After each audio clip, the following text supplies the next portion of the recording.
I don't like it personally, but it's time for a conversation about legalizing marijuana. It's a multi-million-dollar industry in Washington state and we get no benefit. What if we regulate it? Have background checks for retailers, stiff penalties for selling to minors. We could tax it to fund schools and health care, free up police to go after violent crime instead. And we would control the money, not the gangs. Let's talk about a new approach, legalizing and regulating marijuana. All right. Hey, Senator, make some money here for New York. Legalize weed and watch the revenues just come into the state coffers. What do you say? Yeah, I think that did a lot of good for California, right? They're Well, out of all the marijuana, yeah. So, but they don't have any problems at all with the policy that they and institute. that, by the way, in the state of Washington, obviously one of those ads to I'm try. sorry, what problems is California having with medical marijuana? If you look at there's a large growing black market economy. They find it very hard to regulate. And what's very interesting, I like to follow the logic line on certain conversations. The very same people who want to make it illegal to drink a large supersized soft drink or smoke anywhere on this planet are the same people in many instances who now want to make it legal to smoke pot. And you know what? As a guy who's never done drugs, never smoked, is really advocating legalization of marijuana. And the black market marijuana that you're talking about from the dispensaries in California is going to places where it's not currently legal. Here's my question for you, Andrew.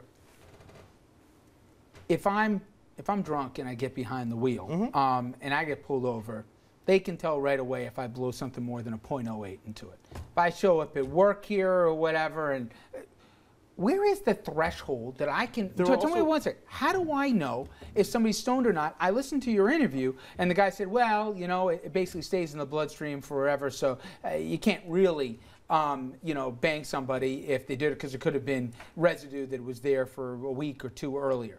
How do you qualify who's stoned and who's not? To my mind, it's their performance. It's their performance in driving, and you can see if they're driving in a distracted You don't use that fashion. standard for alcohol? No, I know you don't, but I would also argue that the standard that we currently use for alcohol is not exactly a precise one either. There are plenty of people who had tested .08 who can drive fine with no impairments whatsoever. Well, .08 is still .08. I understand, but that's an arbitrary threshold that's been set down. On. You gotta have a line, Andrew. I would think that with greater testing, you'd be able to come up with something.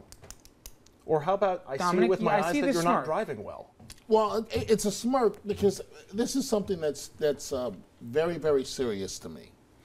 My grandfather, who I have a lot of respect for, was a heroin addict in the city of New York. And I mean all the bad things, stealing from his family, out on the street.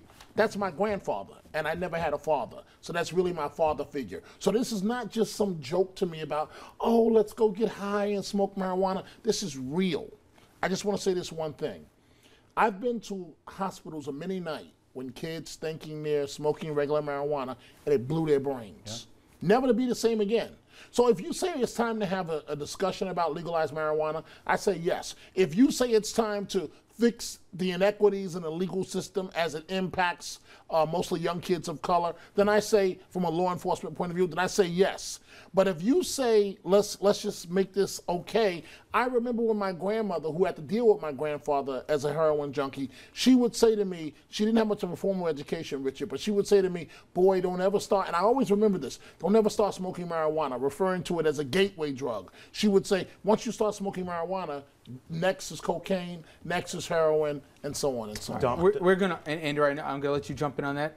We got to go to break. When we come back, I'm going to let Andrew respond, and also I'll bring you at home in. Phone lines jammed. We're going to get your reaction to the debate about whether or not your state ought to legalize marijuana. It's on ballots, as Andrew said, in many a state right now. Would you want yours here to also put it to a vote as well?